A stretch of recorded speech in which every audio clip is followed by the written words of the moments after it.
আজকে মোরলা মাছের পাতুড়ি করব কুমড়ো পাতা দিয়ে। প্রথমে মোরলা মাছগুলোকে কেটে লবণ হলুদ মাখিয়ে নিয়েছি। কুচনো পেঁয়াজ, লঙ্কার গুঁড়ো, হলুদ, লবণ পরিমাণ মতন নিয়েছি। কাঁচা সরিষার তেল দিয়ে দিয়েছি। একটা আলু, একটা বেগুন ভালো করে সরু সরু করে কেটে নিয়েছি। ধুয়ে ওই মোরলা মাছের সঙ্গে পেঁয়াজ বাটা, সর্ষে বাটা মিশিয়ে একসঙ্গে মাখিয়ে নেব।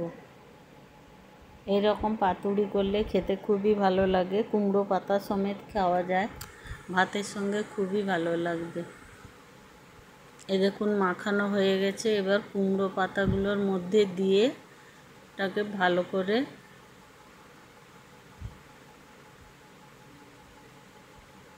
পাতুড়ির আকারে মুড়ে নেব। ইউটিউব চ্যানেল থেকে দেখলে সাবস্ক্রাইব করে দেবেন, ফেসবুক পেজ থেকে দেখলে ফলো করে পাশে থাকবেন। এই দেখুন একটা পাতা আমি দেখিয়ে দিচ্ছি। নিয়ে এর মধ্যে পাতাটাকে ভালো করে মুড়ে নিব।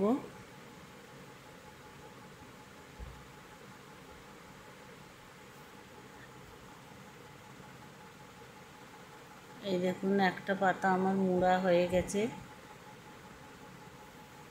এইগুলো সব কটা বানিয়ে নেব এরকম করে। এই দেখুন এবার কড়াই বসিয়ে দিয়েছি, তেল গরম করতে দিয়ে দিয়েছি। এবার কুমড়ো পাতাগুলো দিয়ে দিব, উল্টো সাইড করে দিয়ে দিব, যা আর খুলে যাবে না। দিয়ে ঢাকনা দিয়ে দিব। এবার ঢাকনা খুলে হালকা এতে উল্টে পাল্টে ভালো করে ভেজে নেব।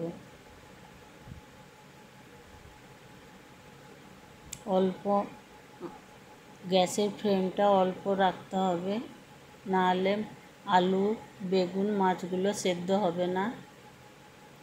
এ দেখুন উল্টে পাল্টে ভালো করে ভেজে নেব। এতে আলুও সেদ্ধ হয়ে যাবে, মাছগুলোও সেদ্ধ হয়ে যাবে। এই দেখুন আমাদের কুমড়ো পাতা পাতুড়ি রেডি হয়ে গেছে। কার কার পাতুড়ি খেতে ভালো লাগে কমেন্ট করে জানাবেন।